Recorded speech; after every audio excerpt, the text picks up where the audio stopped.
What is your favorite fall flavor? Peppermint. Pumpkin. Heath. Chocolate. Every day. Man,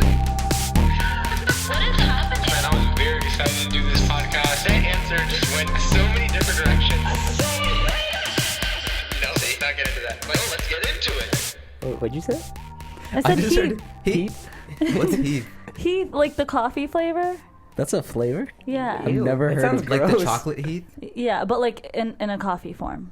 But it's that same. Yeah, like, Heath? yeah. What's going on? It's the Heath. it's like a caramel coffee-ish. I don't know. Okay. But it's like, I guess it's not like You guys super say fall-like. caramel or But caramel? in my head, anything caramel is very fall-like. Caramel. Some people say caramel.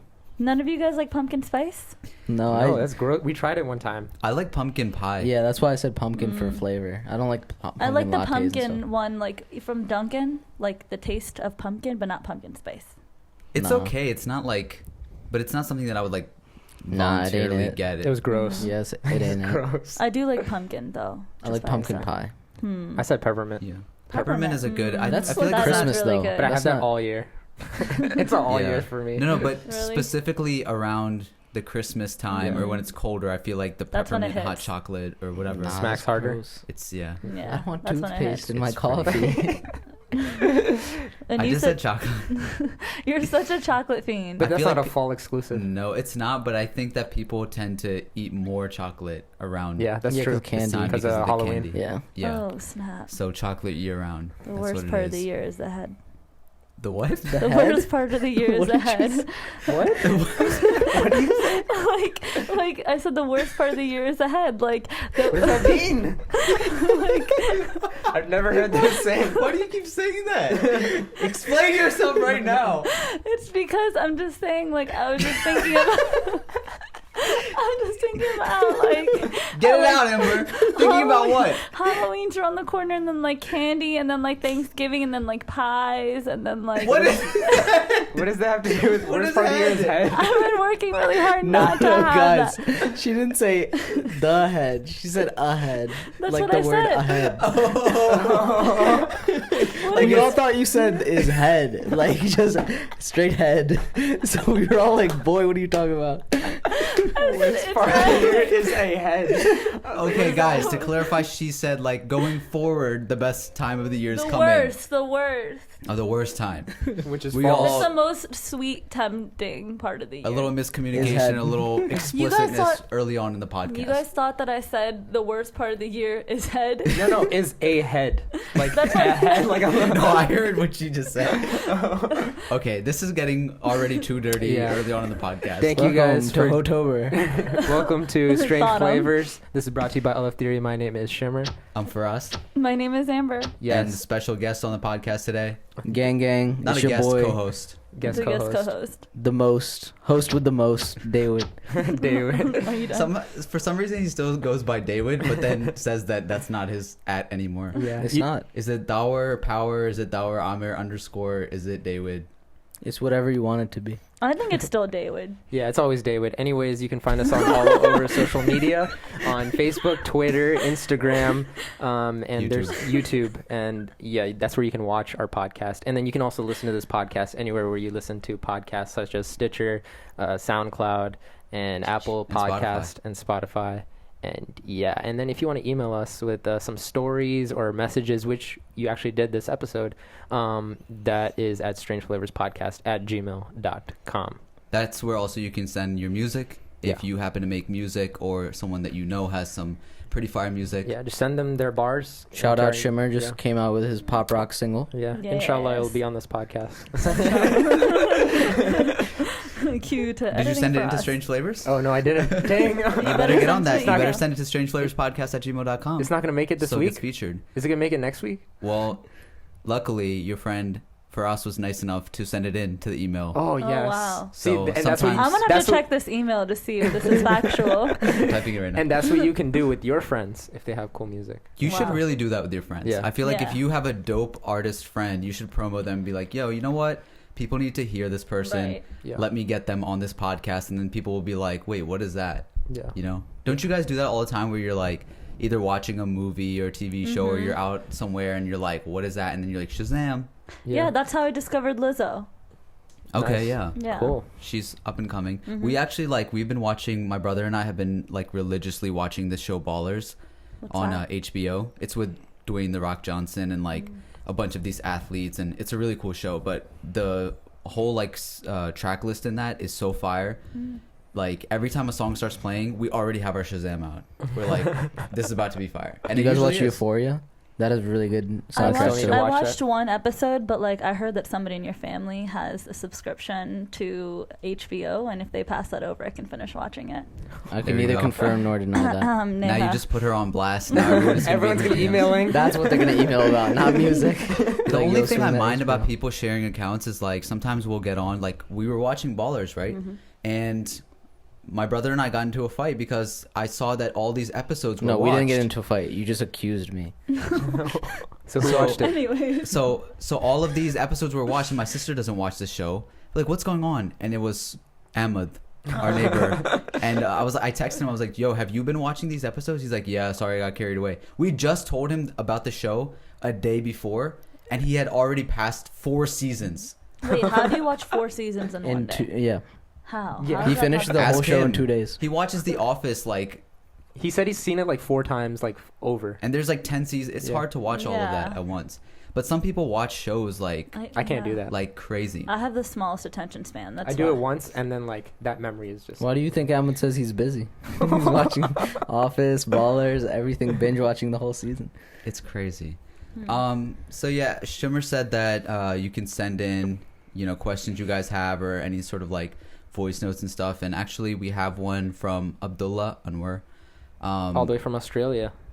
Yeah, Melbourne. Shout out. Ooh. He said, "Hi, just another stranger here. I've got a voice recording for the questions which I wanted to ask from you guys. The file's attached. Looking forward to the response through the podcast. Thank Super you." cool. If you guys Kind have verbs. questions like this, Yeah. please send in a voice note, and then you can hear yourself on the podcast. For sure. All right, let's Whoa. play this and see what Abdullah has to say. Hey Faraz, my name's Abdullah. I'm sending in this voice note all the way from Melbourne, Australia. And I just wanted to ask you guys a question in regards to international students, specifically from India and Pakistan. So when these students come all the way from Southeast Asia to the States or abroad or anywhere else, like whenever they encounter like other dual nationals, like other Pakistani or Indian nationals, like I always feel like the diaspora kids or like the dual nationals, they like tend to neglect the people who are from their homeland. Let's just say that even if they were not born over there, they still have like some sort of connection because of the ethnicity. So yeah, I always feel like the diaspora kids over here, they tend to like neglect other Pakistani and other Indian kids who were brought up over there, and they tend to like hang out with their white friends, and the ones who are like locals and everything. And that's just I just wanted like your intake on that. And second of all, I wanted to ask you guys about the marriage situation, which is an overgrowing issue. So again, this comes back to the international students again. The ones who go abroad, they tend to find somebody who's like Pakistani, and then they like fall in love with them, they marry them, and like a year or two later. I'm not saying that everybody does this, but again, like this, we can't put a blanket statement on this. So yeah, like once they get married and once they get their residency documents, 2 years after, they like file a divorce, and then they're free and set to go, and they live abroad everywhere. So yeah, this happening everywhere, which is why parents are like quite concerned. Yeah, I wanted your intake on that as well. So also I want to let you guys know that I've been following you guys like ever since Ronald Paul took out the video for Saudis and Audis. So but I recently started to listen. I recently started listening to your podcast. That's about it. Yeah. All right, thank you, Abdullah, for sending that in. I just Yeah. want to say real quick, Saudis and Audis was not us, unfortunately. It was Go Remy. I don't know if he meant to say I think he's talking about, Desi and I know it or No, or he's probably talking about the. Mo Salah Mo Salah. video, Yeah. maybe, but I think he was talking about Saudis and Audis, Oh. and he's sending it to the wrong person. No, I'm just kidding. Also, Well- where's the Australian accent? Dang. Also, don't you say Melbourne if you're from Melbourne? I don't know. No, Really? I Yeah, think I thought it he's was one of the Melbourne. international students, maybe. Yeah. That's why Oh. Yeah. They Yeah, were- his whole thing was about that, and you come out and say, "Yo, bro, where's the accent, bro?" This is exactly what he was talking about. Now, okay, so Abdullah asked 2 separate questions, and I wrote them down so we remember them. The first one had to do with the interaction between the exchange students that come over in college, and I'm sure that we've all interacted with that bunch of people, and then the Americanized people that have like a dual sort of Yeah. culture almost. Yeah. So like fobs and then Yeah, Yeah. for a lack of a better way to say it, Yeah. like fobs. How do you interact with fobs? Fresh off the boat people that Yeah. are like, you know, have the strong accent and maybe still attached to certain customs and, you know, just fresh over here studying. What do you guys think is? I personally think it's just a personality type thing. Like somebody who goes over here, they probably grew up with the people that they're going to school with, or they got along with them in some way. And for me, for example, I tend to be a social person. So if I do cross paths with a person who's an exchange student, I definitely do have a conversation and, you know, not talk to them because they're an exchange student. But I think it just has to do with how comfortable you are talking to strangers, period. I'm not saying that there aren't people who won't talk to them because they're like, oh, they're fobby. But I think a lot of it has to do with the fact that people just have certain comfortabilities when it comes to their friends. I actually had the opposite experience because I went to school with a lot of like white people, and all my friends were white or black growing up. And then when I got to college, it was actually like a fresh thing to see like people from back home almost, and I enjoyed that. But I did hear about a lot of people being like, oh, like they're so fobby and stuff, and I did see people making fun of them, especially the guys. I think the girls had it a little bit better because girls are always nicer to each other. Right. Not always actually. Yeah. But I think girls But- like bridge gaps sometimes even In that between case. guys. Yeah. But with the guys, like they did not want to. Yeah. Like people over here already, like the sort of desi F-boy Hassan Minaj looking people, already are trying to like be, you know, The best, Americanized yeah. or more so like cool to black people. So they don't want to be associated with those fobby people at all. Now he's asking why is that the case? It's an assimilation issue, like how you're saying. They've been like earning their coolness and cred. So then when they see someone like that, one of their friends might be like, "Oh, yo, is that your cousin?" And it's like, "Nah, like I don't know him at all." So it's like they want to like steer away from that as much as possible and just cut off all ties between what that was and what they are. And I think it's not just like cool to black people. I think it's cool to the people that they want to appeal to. Like there's a lot of brown people who are like, oh, like I've heard like literally 2 weeks ago somebody was like, oh yeah, like I only really chill with white people. Like and that's just like what they like gear towards. And like I think it's just whoever they've kind of like look up to friends wise. Yeah, it's like the fobs are like starting fresh at zero when we've had like years and years of like, you know, assimilating to this culture. They're not always even like that fobby. No. Sometimes Yeah. it's just that They have an they're- accent and that's it. or they don't even like know anybody and they're just Yeah. kind of waiting. It's Yeah. not even, it doesn't even necessarily have to be that, but I have to advocate for the people that are kind of like fresh from there because they're the most fun people to be around. Oh, facts. They have fun Facts. doing anything and everything, and it's just like people here I feel like And they're think grateful, very grateful for Yeah. like a very grateful mentality. it's annoying sometimes hanging out with people that are like you because sometimes it's like they think everything is just boring or like oh this is overdone or they don't have fun anymore with like the simple things. And I feel like when people come from overseas, my cousins are over right now, and like it's just so cool to see like them, you know, just have fun with the simplest things, and it makes you appreciate life and like your culture and everything a lot Yeah. more. Yeah. I went to So Oh, sorry. I went to like a smaller school for college, and we took a critical thinking and arguments class. And I got to say, the most interesting perspectives that were brought to the table were those that were immigrants or were foreign exchange students. they work hard too. Yeah, They work really hard. they have a perspective that I'm like, whoa, I didn't even Yeah. think of it in that way. And they would bring the most like juiciest pieces to the discussions.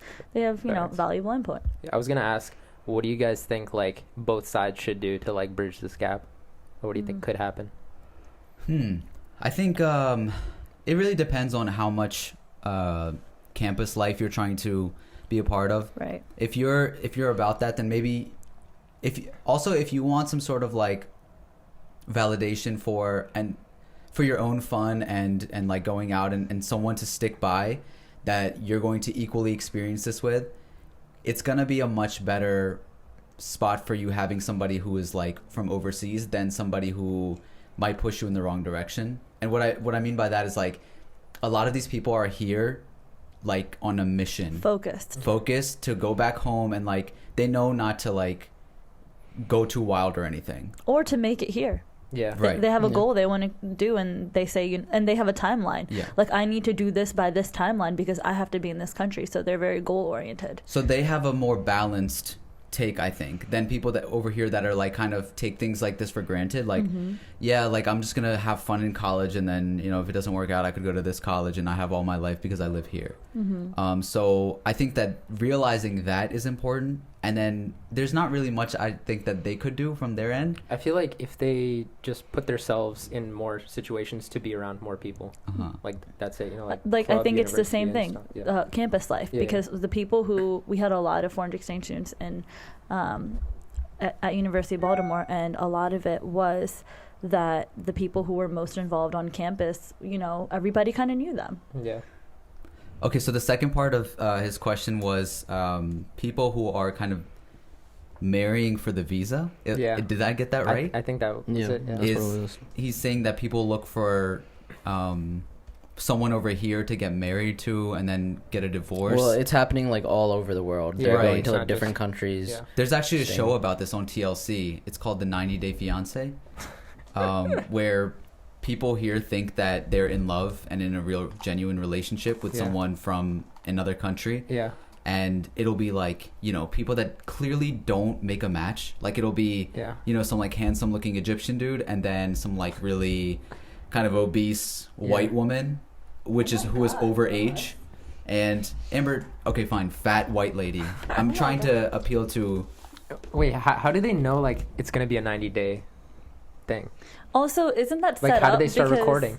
the white lady would have to know That's that exactly that's what the I'm saying. situation They're like, oh, this seems while sketchy. she's on the show. Yeah. I don't know if like that's the entire premise of the show. I think that maybe it's like, oh, this is gonna work out in their eyes. Maybe. Oh, maybe. I Like don't think that sometimes it's it works out, necessarily, like- sometimes it doesn't. Yeah. Oh. And I think they kind of shoot it like catfish a little bit. Okay. You know how Yeah, like yeah. Sometimes it one doesn't of them work. knows like Yeah. what's going on, and then the camera crew follows. Yeah. So I think Also- they like ask them to help them out to like Okay. reach out to them. And Also, stuff like that. they'll like get them over there. Like they'll pay for her ticket for Egypt and stuff to be Sure. able to film the show and all that. That's cool. So I mean, in that situation, like there's a lot of people around the world that are kind of doing that, and then they'll get over here and then divorce them so then they can stay, but they are now like, chilling in the U.S. I mean, I think that scenario happens with, like, not just exchange students, or it happens like from visitors. I don't think he was saying necessarily exchange students, was he? Just He oh. he In just general, related it kind of to it, Yeah. but he was just like, in general, it happens. yeah. I mean, it's more possible for things like this to happen now, especially when you have people like Shimmer on Hinge and like no, but like for real on social media and all that. I feel like it's a lot easier that it's happening I mean, the divorce rate's 50% anyway. So over here. Here, yeah. I thought it was higher. I mean, it could be. It's probably going up. Yeah. You know what's funny? Just saying. I saw this video. I think it was on like one of those Pakistani channels, and this guy claimed that he was like in love with this white lady who came to Pakistan to marry him and stuff, and all his friends in the back are making fun of him in Urdu, and she has no idea what they're saying, but they're pretty much saying like, I mean, I would marry her too if I was going to America, and like all this stuff, and they're like, ask her if she has any friends. Like they're all just roasting her, and he's like, shut up, be quiet. Oh my God. And like everybody is aware of the situation except her. She's like dressed up, and she thinks that she's like. But he actually loves her, right? Or no? I don't know. I mean, it Oh, didn't okay. seem like it. He was in on the jokes and all that. Oh, but he dang. was claiming that he was. I mean, it's a weird thing, but Is it like fully wrong? I have mixed feelings is about it it. fully wrong for that to happen? I don't know. Yeah, all right. like if somebody thinks that they're in love with you, Yeah. of course that's Yeah. That's the bad part That's about not it, but cool. the good, I guess, like kind of like the okay part about it is like the current administration has made it really hard to get visas and be able to stay and That's stuff like not that. a So reason like, they would. I respect the hustle trying to get respect here, the but hustle. like Say the it. bad part about it is you're messing with You're someone's messing- feelings. yeah. Like so. there's other ways. They would. What? I mean, you Screw could find Trump. someone that you're actually in love with. Right. You don't have to, if you're actually looking to marry somebody. Right? He Fake was trying to give credit to the hustle. I respect the hustle. I'm dead. No, I mean, I have no advice or anything to say. Right. I wouldn't know what to You're basically wasting someone's watch out. time. Because you never know if it could happen to you, honestly. And not even just like in that situation, but somebody being in a relationship with you in general and taking advantage of you. Yeah. And you never know what the reason could be. It could be for money or for like, Yeah. I don't know. Cool. Like, Question. Would you be scared if you went overseas and like you started liking somebody? Would you be scared of that at all? I mean, I think that you have to like look at like actually like evaluate the situation, how they're acting, like what kind of Yeah. questions do they have, like are they like, oh, so like how But the does fact the that you're visa American, process the work? fact that you're American, they probably don't have to ask any questions. You know? Yeah, I mean, I think that like you can tell somebody's intentions from their questions, but ultimately you don't know. Yeah. well, it also depends on their sort of values and Yeah. personality. So would you be scared? Like, would you be worried about that, or would you just like? Well, that's what I'm saying. It depends because if I recognize like some genuine sort of Yeah. traits, otherwise their characteristics are not very like similar to the US in like they look for resumes. Yeah. You know, like there's a lot of people that are married to people that aren't what do you say, like in their league? Yeah. Compatible. But America just overrides everything. Right. It's like if you're in love, Yeah. you do anything. Like Yeah. you'll go homeless for this. Like Yeah. that's the Hollywood sort of Yeah. definition of love. If I'm in like Sweden or something, like I could take a Swedish girl. No, like it depends on the country, right? Yeah. And- I mean, I would be so skeptical, to be honest. Like wherever I go. Shamir would come back like, it's an experiment, guys. I can't deny that. Listen, Abdullah, we don't know what to tell you on the second part. Hopefully we helped in some way out in the first part. Does anyone else have anything to add No. to that? Would you be skeptical? Would I Dower? be? Yeah. I'd be- Shamir, to be honest, on out of edge. all of us, I feel like you would be the one to What, To like, do that? Yeah. to do that, like What? go to another country and like fall in love with Yeah. another girl. I'm the most skeptical person here. Yeah, but I also But I feel could like see you're the that most happening, though. like like Oh you're no, also, she loves me. like you're willing to look past like certain things. You're like, if you know she's this and she's that, like you know it could work. If she's 5'9", She's. that's it. Yeah. Well, Let's thank hope you that for doesn't happen. sending those questions in, Abdullah, and we appreciate you supporting us and our craft. Okay, let's real quick. I just want to say we still got a little bit of merch left. Alif Theory, you see Shimmer with the shirt on. You see Dower with the hat on. Yes. We don't have those hats. Exclusive. I'll flip this hat for 500. Okay, no reselling. But yeah, we also have other strange flavors and Ronopono gear if you go on the website on Redbubble and Society 6. So be sure to look out for that. Before this podcast, I showed you guys this commercial that was made by a group called the Sandy Hook Promise. And it was a back to school commercial. Started out pretty normally. If you haven't seen it, it's like, you know, it's just like, hey, my mom got these Like flaunting their back to school supplies. Yeah, this like backpack Walmart for this commercials. purpose.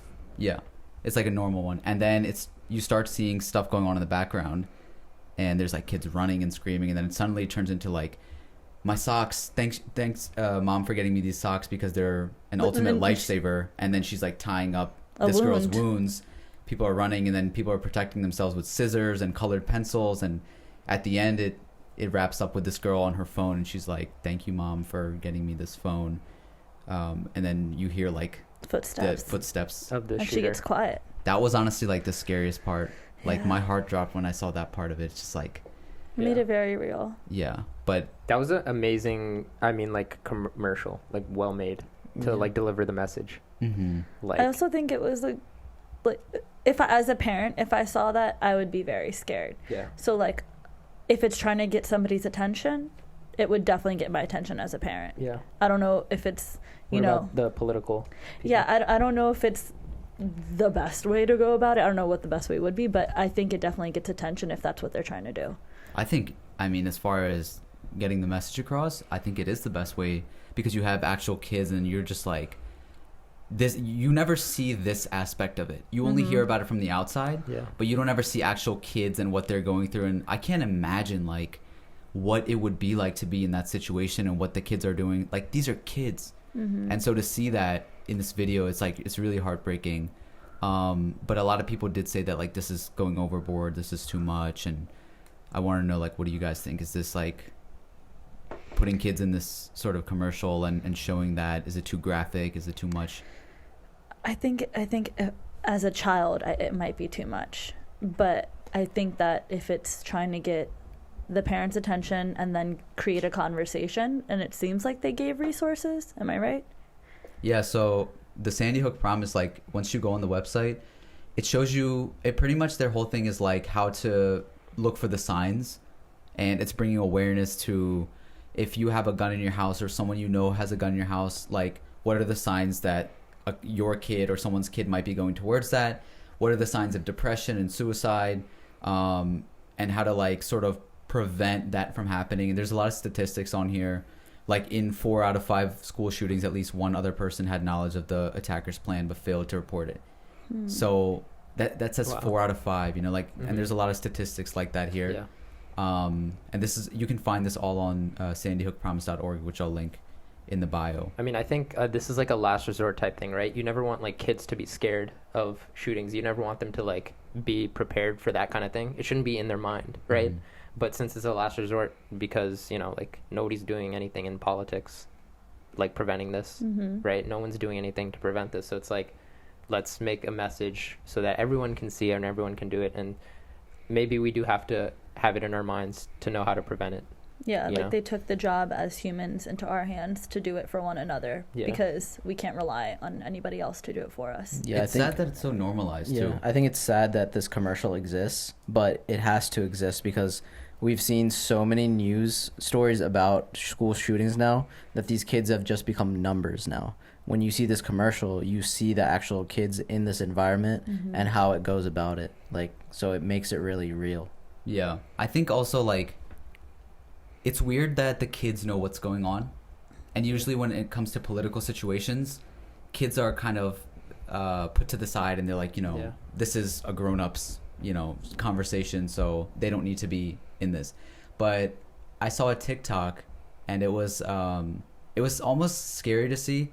It was like comparing kids to in the US versus like UK, I think.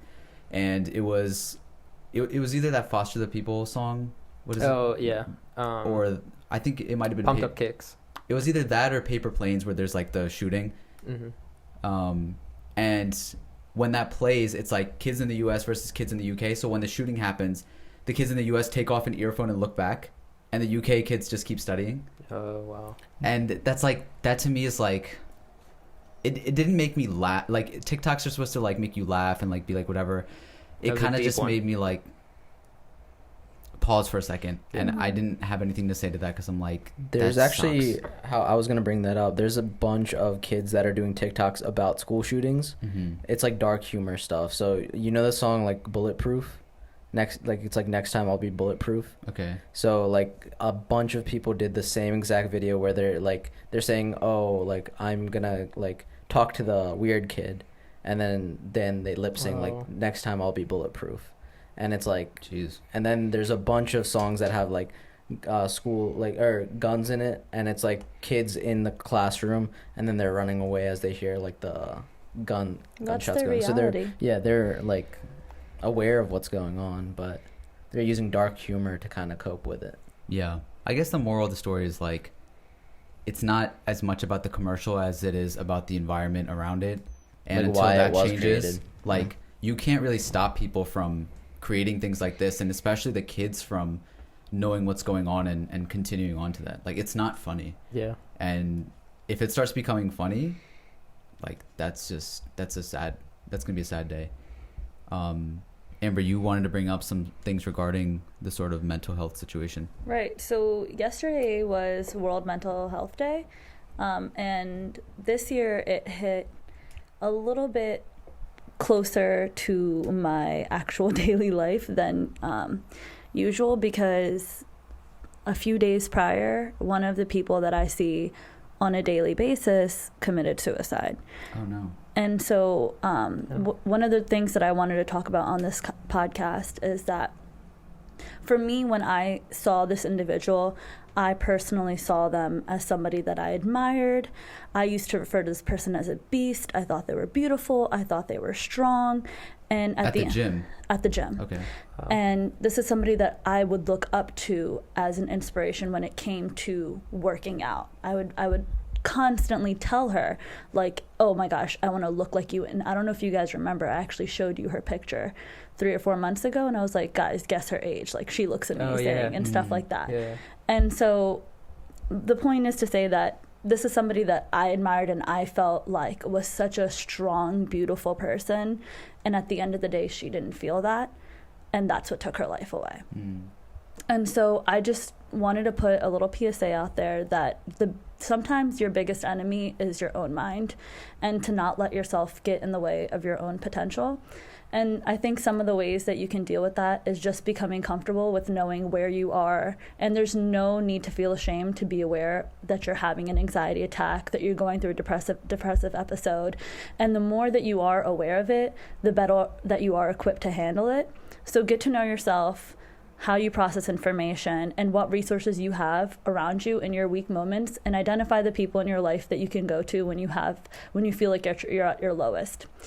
And that I always want to let people know that I think that, again, I was looking at her and I thought she was so beautiful, and here she was, not feeling whatever she felt that, took her own life away. And that you are your biggest critic. And I read something the other day that says that you don't even know what you really look like, because you look in the mirror when you're getting ready. Like, when you're approaching the mirror, you're ready to look in the mirror, but you don't know what you look like when you've been surprised, or when you're happy, or when your eyes are lit up with excitement. You have no idea what you actually look like. And so I think that you'd be surprised what the people around you feel. And so I encourage anybody listening to this, just remind the people that you have in your life that you love them. Take a minute to be vulnerable with the people that you love. Whatever your love language is, or whatever their love language is. I know for our friend group, we love teasing each other. And sometimes that's like, hey, ugly, like, I missed you. Like, for me and my cousin, for example, we're like, excuse my language, we'd be like, hey ho. So I'll be like, hey ho, I love you. Like, whatever your love language is, use it and share that with the people that you're around, because you never know what a small thing like that can really help. But in the light of being vulnerable, I was going to ask you guys, to take away kind of a little parda. What's parda? Curtain. Pull back a little curtain and maybe share with the audience what's something that maybe overwhelms you, or something that makes you uncomfortable in your life. I just want to say real quick, I'm sorry that happened to someone that you know. And what's her name? Jamie, we want to send love and positive vibes to Jamie's Fly high, family Jamie. and friends.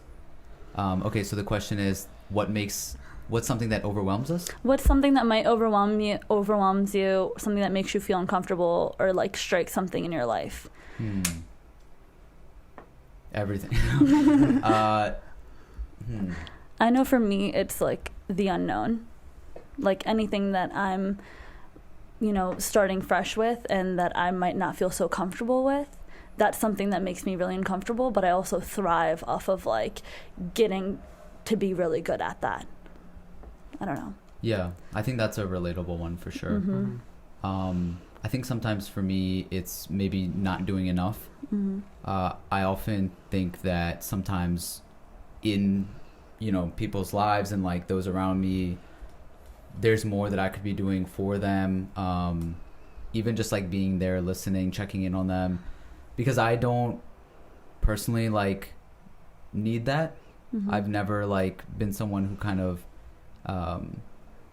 like, I could be alone for a long time and like it's comforting to me. I actually prefer to be alone than around people, but I know that there are a lot of people around me that they need someone to just talk to, or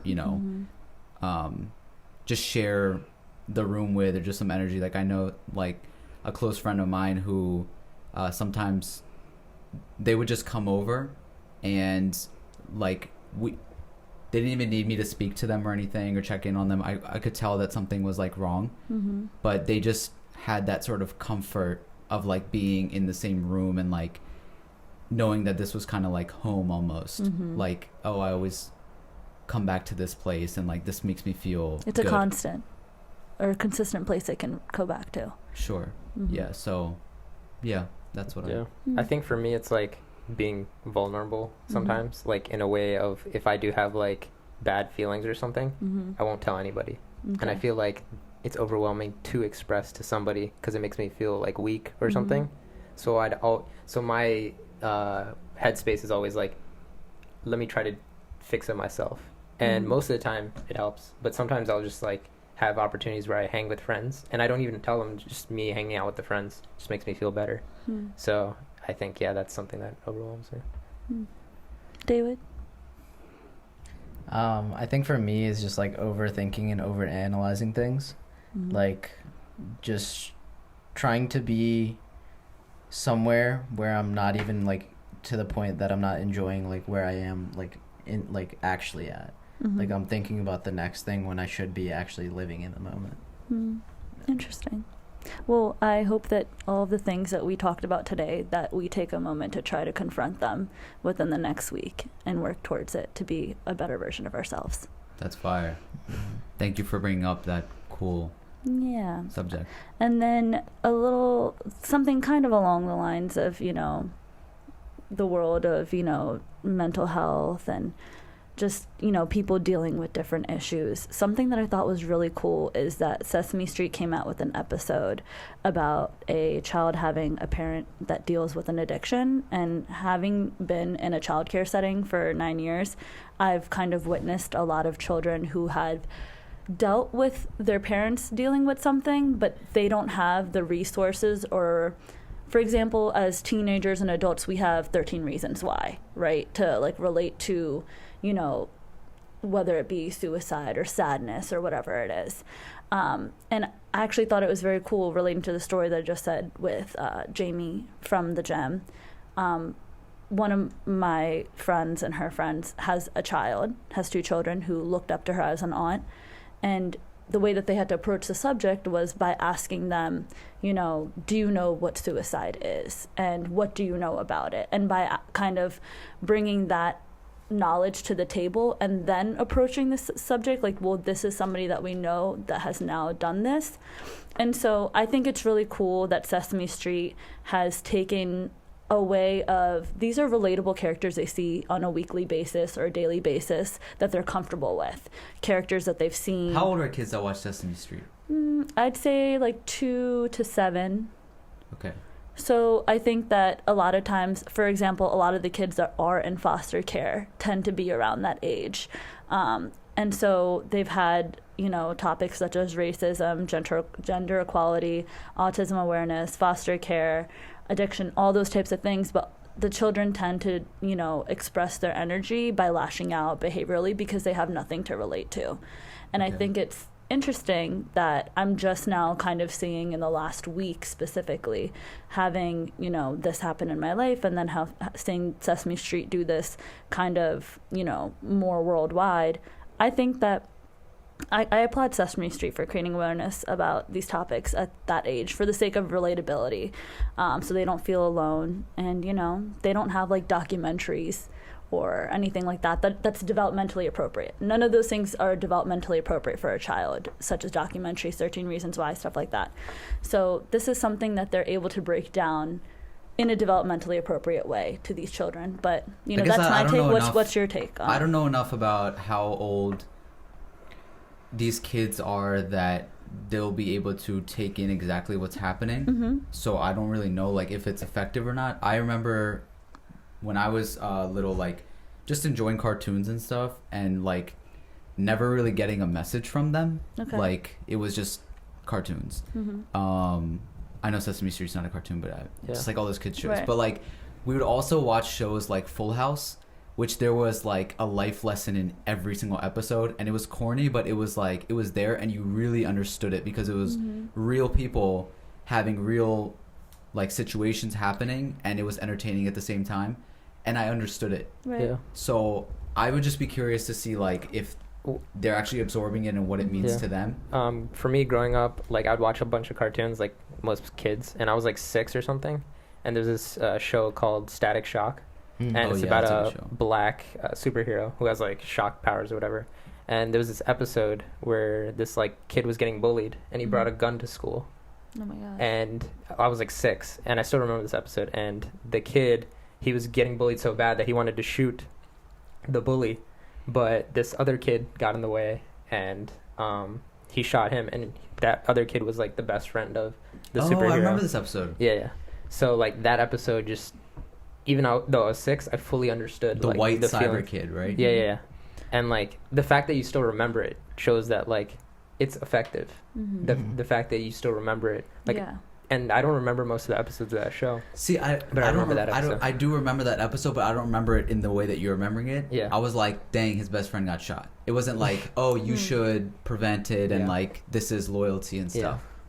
So the way But that Sesame Street, I everyone watched some understands clips to differently. see, because I was also a little bit curious to see how they were doing it, and they did it more so in a way. For example, the foster care one, they were like, oh, Ellie's going to be staying with us for a little bit. Her mom and dad have some things that they need to sort out, so she's going to stay with us. So we have a friend in the meantime. Let's make sure that we're nicer to our friend, da-da-da-da-da. And then, you know, you saw her crying because she, like, missed her parents or whatever, and then they comforted her. So, like, it was very basics. It wasn't, like, telling them what addiction is, what type of problems. Just setting them up for like Setting them up basics. in what the child would have to deal with in the situation. Okay. So the addiction, it was their mommy and daddy are dealing with something right now, so I'm having a hard time. Not what they're dealing with, what addiction is, what it is, whatever. It's more so what the child's role in that is. So if, say, for example, a child in foster care is watching Sesame Street, they just saw their life kind of in a relatable way. Yeah. Also, I guess today there's a lot of talk about mental health, and it's good, but at the same time, I'm curious to know if it's like too much. Meaning like people get desensitized. Not that, but like I think a lot of you're people saying. start A lot of people thinking just that like are they have symptoms or like that Yeah. it's a normal thing that everyone kind of has it, and maybe it is. I don't know, but like almost that it like gets in the way of everyone's lives. The I guess I people don't with know like how the to- actual illness, I feel like it gets downgraded because there's a lot of people that think they're depressed, but it's like depressed versus sadness.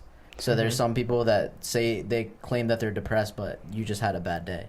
So then it kind of downgrades and it There's no way to like downplays. measure that though. That's why it's I think hard. that somebody at least can then confront what they feel, and that's kind of what I was saying earlier, like recognizing where you are and knowing yourself and knowing your own mental health and how you deal with it, because in every aspect of everybody's lives at some point they deal with some sort of hardship, and you do have to have a mental struggle of some sort. So to be able to, some people have it easier where they can, you know, easily recognize. Some people's brain chemistry is against them. Yeah, you know, and that's where I'm saying like it kind of diminishes the people that actually have to deal with the issue versus someone that's just having like a bad day or just. I guess it's something more like helpful to see a story or influences where they say like I deal with this, but like or like this is how to overcome or this is how to deal with.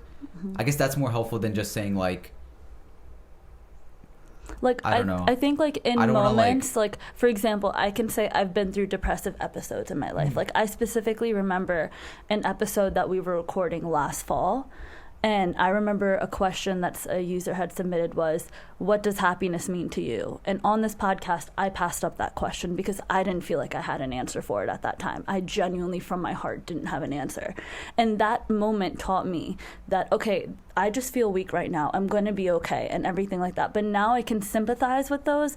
I know that I don't have like long-term depression. I'm not always depressed. But I do know that because I was able to identify at that time, I have a lot more empathy for those who do have depression and whose brain chemistry is against them in a much more serious way than whereas mine was situational. Somebody's might be just, you know, their brain chemistry.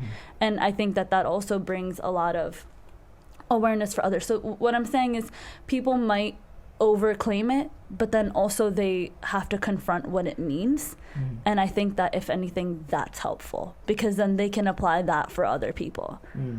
But I think there's some people that aren't acknowledging like the claiming part of it, because there's like a bunch of people that joke about being like depressed on Twitter. Right. Like, It's like a meme. Like, yeah, and then they like joke about like, oh, like I'm gonna kill myself today. I think it's also a coping strategy too.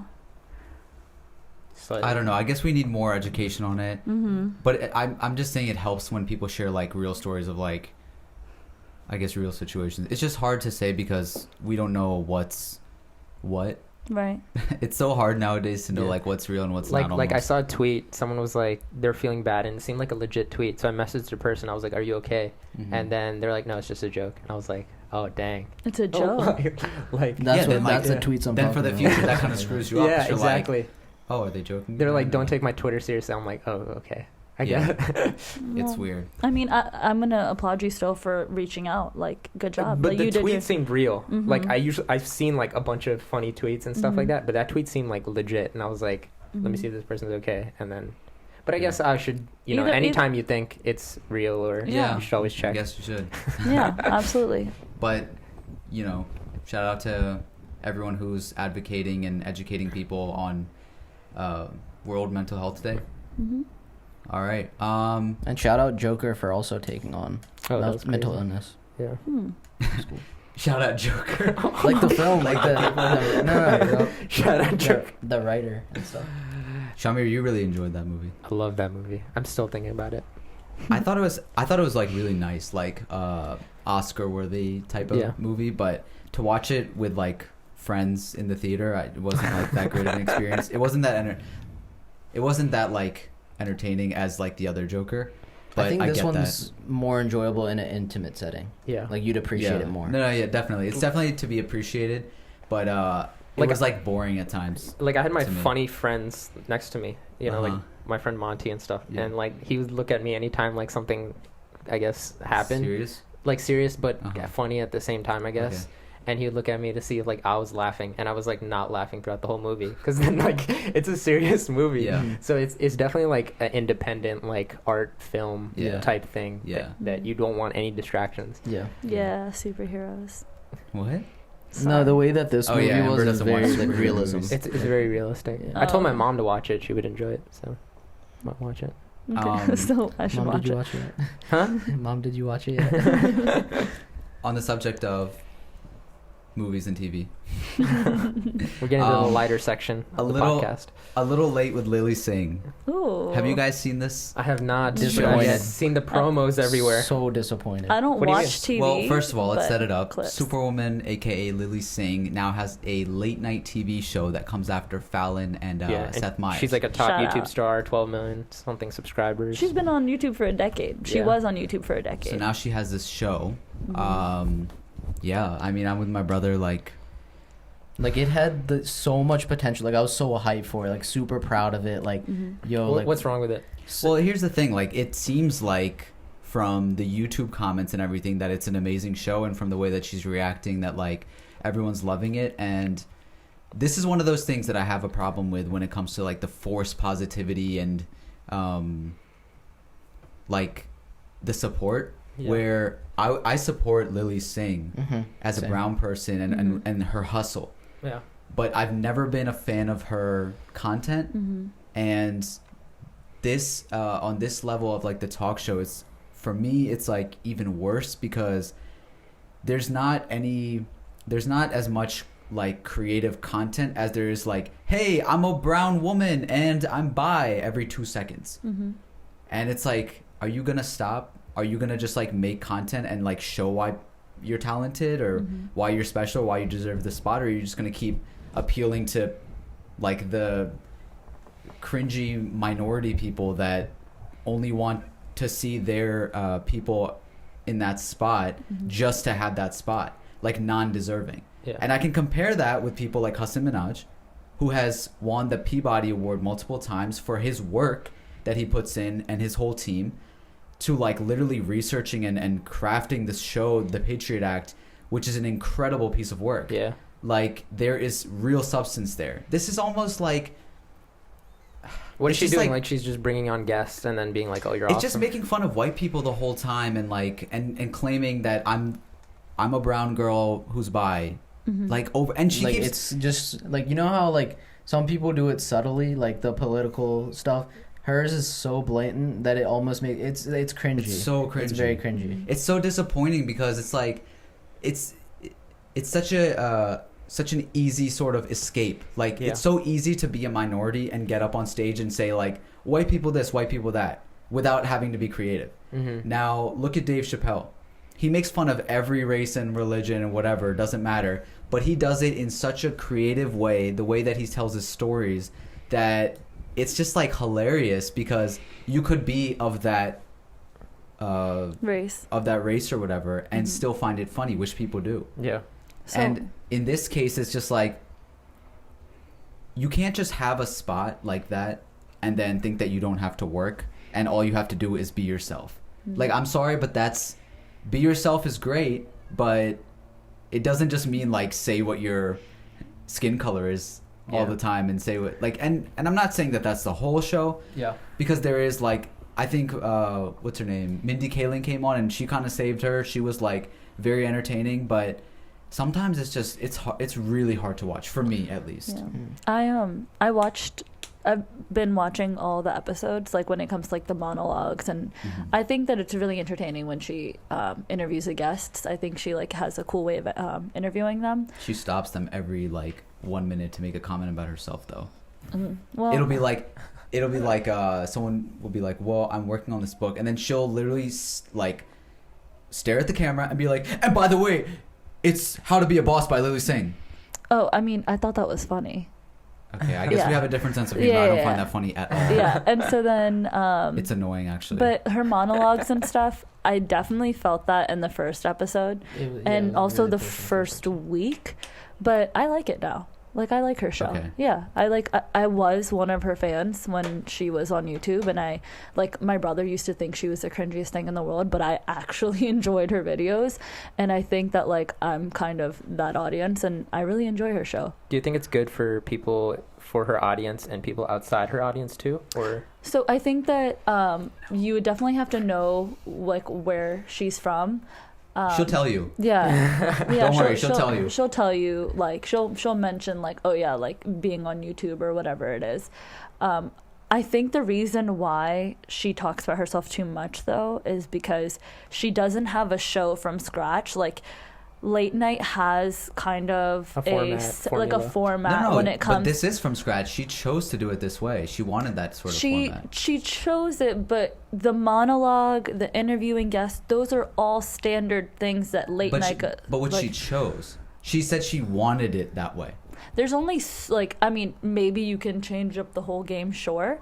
But it's her show. A lot of what she's doing. No, but late night has a format. I know, but I remember her talking like behind the scenes of like, I wanted to do the standard monologue, desk, this, that. She said that. She didn't have to. Okay, well, that's what I'm saying is that's kind of what I've seen when it comes to late night. Yeah. Which, I don't know, I kind of think it is cool to have somebody who is like brown doing the same thing that I've seen white guys do for years and years and years. Also, for me personally, Jimmy Fallon is the worst.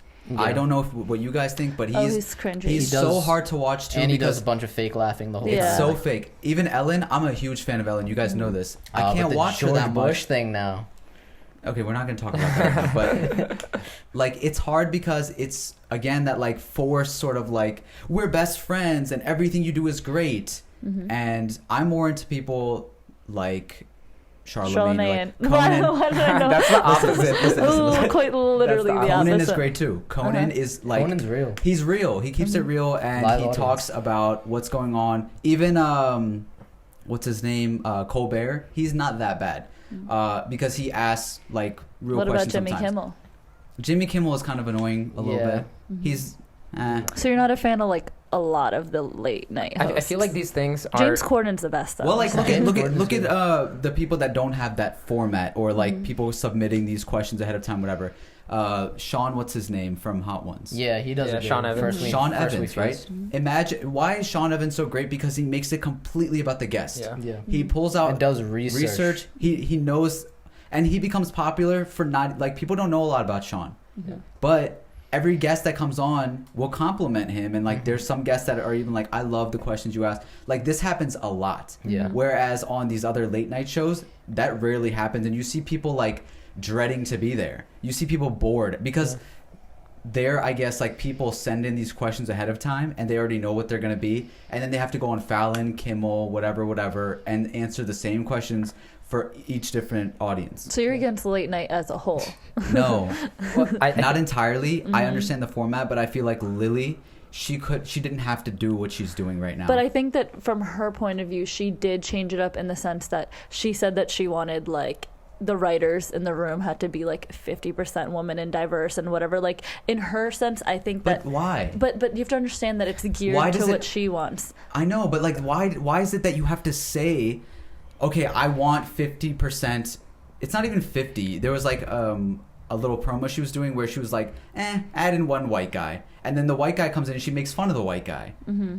Like, I'm not for that. That's so weird. Mm-hmm. Why is like she's made it like us versus them thing. Like, yeah, I've earned this, now respect me for it. It's kind of like a. I think she definitely did that in the first week, and I didn't really enjoy watching the first week at all. But I think that like you should get the best writer, not the one who's your color. Right. But I think for relatability, that's why all those jokes are like that. Lily's not writing these jokes. I mean, that's how all her content is, though. But she's not writing these jokes. Those are all writers now. She's not doing any of that work anymore. But she definitely has a voice to be like, hey, guys, I think this is too... Like, if that was me, I'd be like, hell no, I'm not saying that. It goes along the lines of her still being cringy and kind of what she says. Mm-hmm. It goes with her theme. Yeah. So, like, she enjoys what those writers are coming up with because that's kind of what she would say herself. She has Humble the Poet in her corner. Why doesn't Humble just, like, write her stuff? Like, he's such a good writer. There's so much creativity back there. I don't know. I don't understand. I like her. I want to keep supporting her, but she's making it very hard for me. Yeah, I think you should give it another chance to her newer stuff. Do you think she has like a dictator personality? Yes. Yes. I know people like that. I know people that are like... Yeah, we do too. It's like, hello? I know people that are like... that was good. Once they don't hear what they want to hear, it's like, you're fired type of thing. I don't know if she does that, but it's like... I don't know. I don't want to keep bashing her. He doesn't want to talk about himself. I'm just kidding. Let me ask you guys if you've seen it, what you think about it, because all the comments are her fans, her little like 10-year-old fans that are like, Lily, everything you do is amazing. All the comments I see are like, she's getting really good at this now, and she's not. This should not be the standard. But that's what I'm saying is I do think she's getting better. And then again, I am her audience. Like, I grew up watching her. Like, girl 50-50. Power sometimes to me is being used in the wrong way, and I don't want to start this. but please, girls, like, our standard is better. Yeah. Like, I really want to support it, and I'm not like I was never a fan of her, but I respect like her We've being always brown, like shouted her out and wanted her to be her being brown, her being a woman. Like, I appreciate all that, but then the people that are super like negative towards that stuff, the way that she's made the show, it's shoving it down their throat. Hello. Okay, on the same subject of roasting TV shows, let me just get this out too. There's a show called Rhythm and Flow. Have you heard of it? No.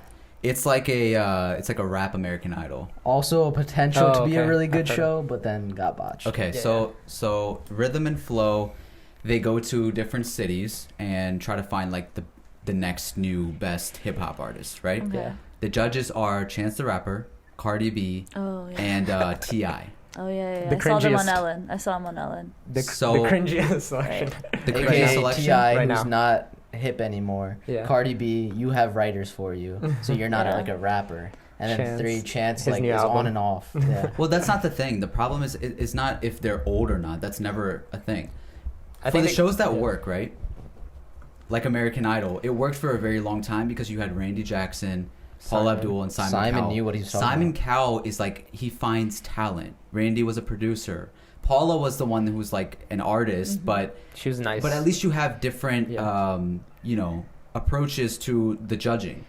And the problem with this is there's no criteria here because you have T.I., Cardi B, and Chance the Rapper. Chance is I think the closest to being qualified to be a judge, but because he sometimes wears that sort of arrangement hat. But for me personally, you put in producers, you put in people like Pharrell Williams, you put in someone like Kanye West, you put in someone who knows the industry, that knows what's gonna work and what actually makes an artist. These people, like, they're sitting there and judging. We were watching the episode and we're like, where, like, someone's like, your dance moves weren't on point. And then everyone else was commenting on the dance moves and no one made a comment about the lyrics, the delivery, the flow, none of it. I'm like, what kind of a show is this? Like, what are you really looking for? So, I don't know. What do you guys think about, like, artists being in this sort of position and shows just coming out of nowhere like this? It must be a great show because Cardi B's on it.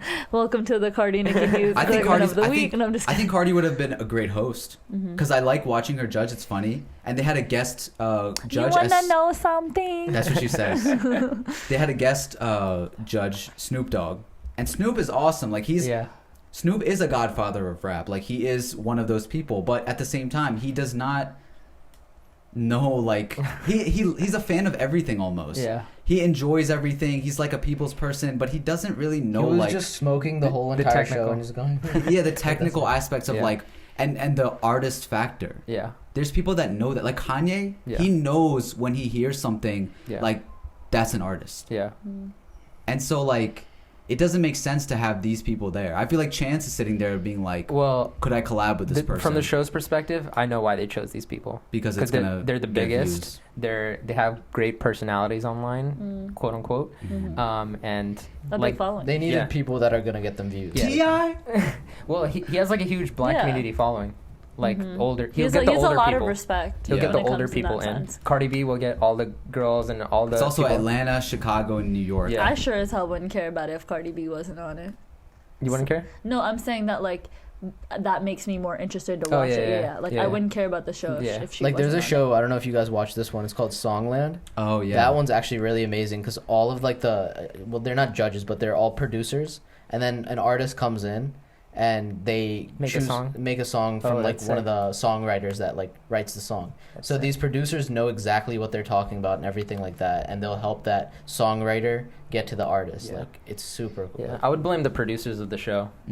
Like I think Chance is just getting a check, so is Cardi and T.I. I will watch it, and they're being entertaining. Like they're not actually judging. It is entertaining, but for someone who there's cares, no criteria they're following. They're just like, oh, this was cool, this was whack. I think for most people it might work, and like for me, sitting there, it's hard. Again, like it's hard to watch because I care. Because you're like, I want this artist to be good. Or something. Well, there's artists that they pass up on that are actually like they're pretty good. Yeah. And then there's people that are like trash, and then they'll be like, yeah, I was feeling you, and they all agree with each other. Like no one ever is like, oh, you know, I was feeling that, and someone else is like, nah, you don't know what you're talking about. Like they don't have a Simon.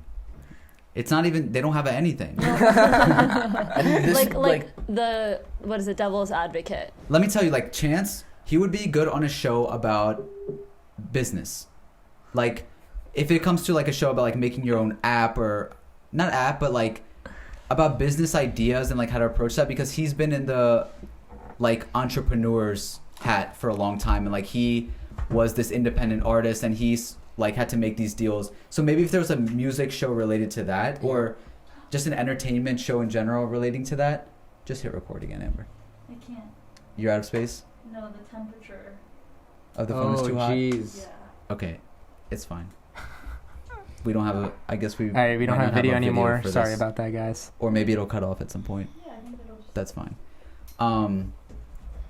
Yeah. So like for Chance, that would be a good show. And again for T.I., like he's been in some acting roles. He's in some business ventures. Like that would be okay, but.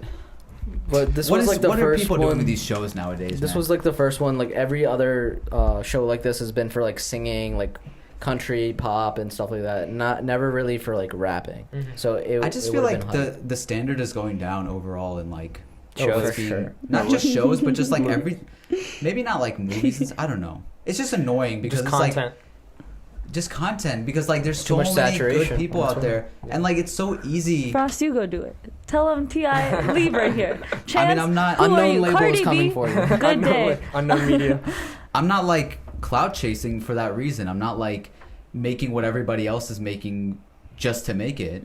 Or if like there is some sort of good trend or something that I think that I could add a good creative twist to, then I'll do it. But otherwise, I would rather like have low fans and be making stuff that's true to me than try to like do whatever it takes to get all these followers, but then they're in love with something that I'm not genuine to.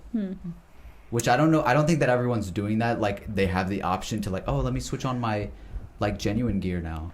I think that they're like, I mean, this Cardi B works. says it herself. She's like, I'll do whatever for a What bag. you know what she was saying to one of this artists like that performed? She was like, she was really spitting bars, right? This girl, she was actually really good, and the judges all liked her, and she was actually really good. And Cardi was like, I'm rapping about boobs and ass, and like you did really good. Like you don't have to do that. Like she was applauding her because she's like, I have to do this. She says this often. Like she's just like, yeah, this is what I do because like it makes money and that's what you guys want. Like she says it very openly. We're just idiots. We've just been sleeping this whole time, and like if we wanted to, we could tell Cardi, but we don't want to. We'd rather hear her talk about her abnormally large body parts that were created by a doctor. I'm done ranting about bad TV shows. Speaking of content and media saturating, I'm kidding. Tyler Perry launched his own like studio. Yeah. Like a giant 300-acre studio in Atlanta. Whole campus. Respect. And he's hiring people in Atlanta in one of the poorest areas to make just a bunch of films, a bunch of content and media. And he had like a red carpet, and every black like that's in the media like icon was there. Like even Beyonce she made like a long Instagram post or something, and like apparently she barely does that. Sorry, I was watching morning news. It's true. But she was like, this was like one of the most amazing nights of my life. Like I saw people that I like grew up watching, like Whoopi Goldberg and like Spike Lee. Like all these people have like names of buildings in the Tyler Perry Studios campus. And I believe that campus used to be like a conservatives type of something. It was a very poor area, and it was like owned by slave owners. Or something like that. And so to turn that around is like totally respectable. Shout out Tyler Perry. He's been doing stuff like this since the come up. I think that's how you do it. I think that if you want to make a difference, this is how you do it. It's not about like screaming and crying like give me a chance because I'm this color or whatever. It's like show them that you have what it takes and build your own empire. And that's what Tyler Perry did. He built now he has his own studios. Like, all those Madea movies, like every year, like he'd have like 2 movies. Man hustled. And look, like, I never you don't have to be a fan of those, and I like you like them a little bit. I like Tyler. I was like they're okay, but like some of his stuff is good, and regardless, his end goal got accomplished. Yeah, and we don't even know how much further he's going. The thing is, this like, could just be the start. I didn't even like care for like his movies, right? But I cared for how much he liked making movies. You know, like true. That's just so inspiring. Like it doesn't matter. You know, like there's people who want to make like the best movie and stuff. He's just like, I want to make movies. Like that's it. And I think Adam Sandler's kind of like that right now.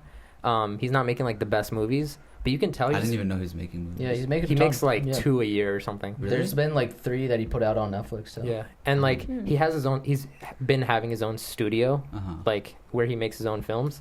But like everyone wants like the old Adam Sandler and stuff like that. But he's just like making movies for fun. That new movie where he's like a gangster or whatever. But that's not his movie. But he's just acting in it. That's different. But yeah. But like I know what you mean. Like it's just inspiring to see like these huge people. They're doing stuff for fun. Like you never see that. People are doing stuff for money or like I'm sure Tyler Perry's doing stuff for money. But like it just seems so fun. But he's putting that money to good use. Yeah. So. Whatever's fulfilling them. Yeah. In life. And most people don't do that. Right. Even like big actors, go for artists, is like, making them the money. Yeah. I mean, I think at the end of the day, regardless, it's like you now have your own studios that like you no longer have to complain about like Hollywood not casting whatever. You can go to Tyler Perry and hopefully he seeks out like the best talent. And now you have to actually work hard for it instead of like you know the way that we discussed that like is not really and the buildings he named after like big actors like Spike Lee building and stuff like that. Oh wow. Those were actors that didn't have like a good come up in Hollywood. So he was like, I'm gonna dedicate this building because you had to work even harder than most people, and so which is pretty cool. Interesting. Respect. Shout out Tyler Perry. That's awesome. His come up story is crazy too.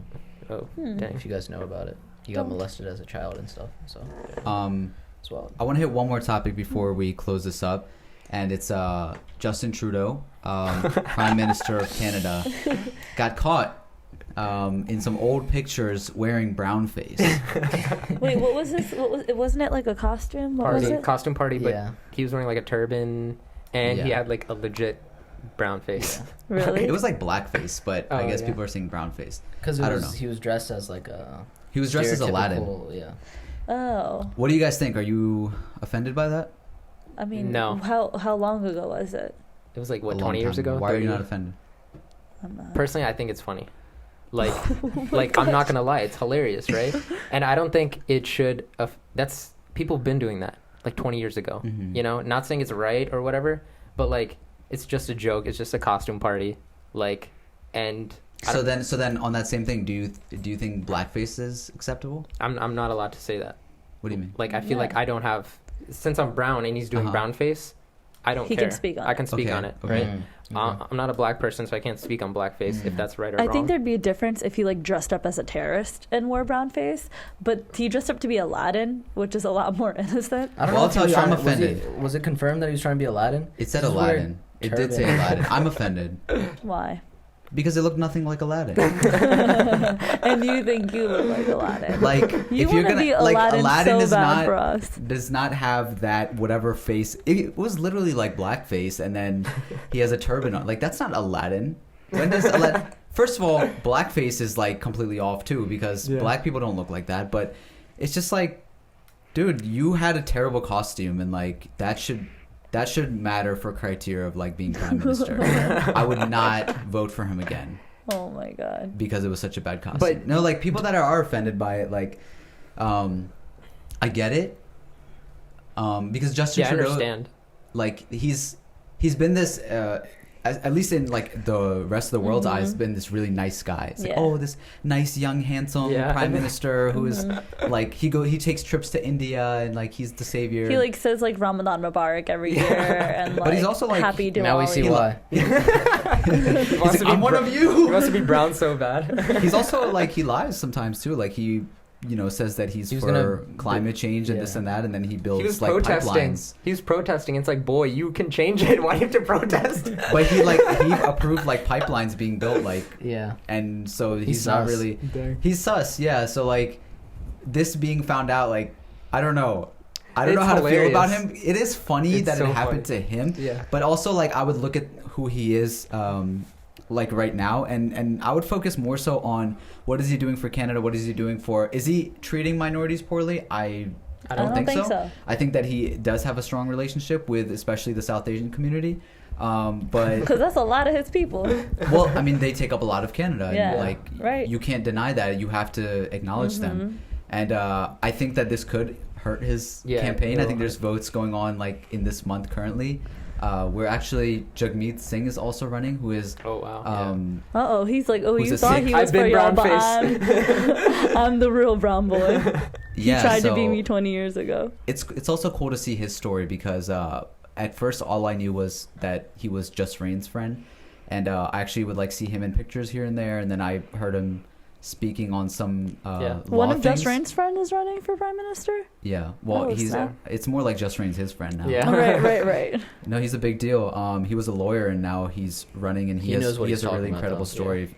He has a book that I forget what it's called, but it's I read some excerpts from it, and it's really interesting to see his story. Do you think this takes away, well, the Justin Trudeau stuff? Do you think it takes away from like what he's done and what he does? What do you mean? Like, does it change your perception of him because of something so old? I mean, it I think for most people, yeah, but how like about he you guys? apologized for it and stuff, Yeah. and I don't know. I don't really care. Like I want to focus on like that's not. Yeah. He was trying Like, to be Aladdin. like if he was not trying like- to, not if like he was one- trying to be like a costume designer, then no, like absolutely not. You're not gonna be that because you suck at making an Aladdin costume. He's running for prime minister. Like, let's focus on like, is he actually a racist? Is he actually these things? Like for Trump, for example, when he says those things, like it's like he means it. Like, Yeah. my man's like racist. He's like totally for everything that he says almost. he says a lot of racist things. He says a lot of misogynistic things, and like I believe all of that. For Trudeau, it's like, dude, you kind of come off as a loser for doing that. But okay, you like messed up. But, you messed up. yeah. Like, I'm gonna make fun But of I you. don't think it was like, a thing because even like when I was a sophomore in high school, that was barely 10 years ago, and my friend literally painted her whole body black and was Lil Wayne, and I swear to God, nobody batted an eye. What? No. I was Lil Wayne one time for Halloween, but I didn't like do a black. No, I I just drew on tattoos. Could No. that be racist? No, he didn't paint his body. But he put tattoos and all Tattoos that are stuff. racist. Tattoos No, but like she painted her entire body black, and then was like, "Oh, I'm Lil Wayne." Her arms and everything. That would. What about people that like was trying paint to be their bodies Aladdin. black for like college sports? What? You know, like how they paint. You know what I'm talking about? Or yellow, or yeah, like depending on- completely. That doesn't have anything That to was do a with stretch. anything. That Have was any, a have real any of big you stretch. seen Dear White People? No, and I You don't. might watch it. you might watched a few understand episodes. people's like perspective a little bit more after watching that movie. Well, I get it with when it comes to blackface and why blackface was originally used, and all that. Yeah. This is I think more about like the whole brown face Aladdin Justin Trudeau Okay, thing. like, It's a weird. You know how you dressed up situation. as Lil Wayne, right? And you Yeah. put like tattoos and stuff like that. Yeah. Like, why is him just covering his face in brown? He doesn't need to Like- cover it. Like the rest of the dress is enough. Yeah. But like But maybe he that's the just thing, wants to I be don't a think good. back then it Yeah. even mattered. Yeah, I don't know if he was trying to be racist, but I think he was it's trying just to be a funny. poor choice. I think that But like it's a poor choice now. Yeah, I Back don't then think it wasn't. So why should it still be? You know. I don't think it should be something that's held against him. if I saw it back then, I would kind of be like, what? Like No, I really don't No, think. I don't I think really you don't would. think you I would bad because I'd be like, I know Aladdin, right? I know. enough. He wants to be You would be Aladdin like, no, so that's bad. a weird version of Aladdin, but I know you're trying to be Aladdin, so that's like. But knowing Funny. Amber, we haven't done a podcast for a long time. We can run a little longer. It's fine. It's like it's an hour and like 15 minutes right now. I'm so Yeah, sorry if you're so- still listening. So was the last one. But look, it's like if I know that character and I know that like he has, Okay, he's from the same region Yeah. as me. Yeah. Okay. You then, actually know. Then if I saw somebody dressed as that, I'd be like, "Are you supposed to be brown? Because that's not a good. That's black. That's literally the color black. Yeah. So It doesn't make sense. I need to see this It doesn't picture make sense. again. It's not racist. No, okay. Let me Like let to me, you. It's not that it's just weird. And that's the issue. Not that it's other people are taking it as racist. Uh-huh. You're not taking it as that way. Yeah. Right.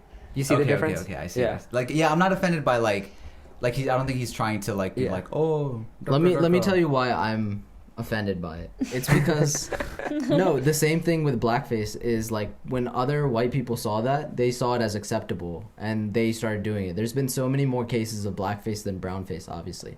So this being like going viral and stuff like that. Now Oh there's my gosh. there's other people that have seen this. And then they get the idea, like, oh, we I can mean, do I that can now see too. him Like, being- it's going to become acceptable to do Like, that. can we talk about how he So has his that's I mean, why- people want to be over brown. That's cool with me. We've never, no one ever nobody's wanted to ever be wanted wanted to to be be brown. No, but to be able to do it for one day and not have to take on any of the racism that comes with it, that's what I don't appreciate about it. What do you mean? There, you can put on a face for a day Yeah. as a joke versus having to actually have the skin color and face the discrimination and racism every single day that we face. That's not fair. Yeah, I Sure. don't see it. Like, I see what you're saying, but I Oh my god, this picture was in his yearbook. don't think you like. At the end of the day, you shouldn't do it. You don't need to paint your face to look like someone. There was You these three shouldn't- girls But that dressed up as the Migos without doing blackface, and everyone knew that they were the Migos and credited them. But what I'm So- saying I is like agree. I see what you're saying and that's why they shouldn't do it, but at the same time I don't see it that way. Yeah. And I don't think that they see it that way. I think they're just like I just I if I, just- don't I see it that believe way, that how these- can I expect them to see Yeah. it that Also, way? I don't believe these old pictures should be held against them in the present time. It's quite at all. literally At all. 20 years old. It's Quite yeah. literally Like, 20. I'm not saying hold him accountable, but I'm saying like The standard. action, The standard. Yeah. Like the because, standard, obviously, like it's dumb, it's stupid, right? Like yeah, you messed up, but let's make it a point that no one else does this Exactly. now either. Yeah. Also, I just think that like people have different like viewpoints when it comes to what's acceptable and what's not. Like nobody ever calls out Robert Downey Jr. for doing the blackface that he did. No, Yeah. he did get crap for that. in Yeah, but Tropic like, Thunder. but like Jamie Foxx goes on air and says like, nah, like that was cool. And Tyler he's the still- Creator did whiteface in his music video 2 years ago. Uh-huh. No one I cared. think, Well, I think well, I that's mean, fine. the case that everyone says about that is like you can't be racist against white people. Which Which I mean, yeah. I don't know. Yeah. I don't know, but I feel like everyone should be nice to each White other. Girls, that movie. And white White chicks. Chicks. Yeah, White Chicks, sorry. Yeah. White Chicks, like, that was a great movie. I don't know. You guys tell us what you think about it. Canadians, like, tell us what the environment is like over there and if people actually care. And Frost also wants you to take Lilly Singh back to Canada. Yo, true. She might be doing it for a visa. Oh my god. And on that note, Full circle. thank you guys for listening to another episode of Strange Flavors. It's been another week. Another flavor. A little less stranger. We'll talk to you next time. I can make you jump like the pop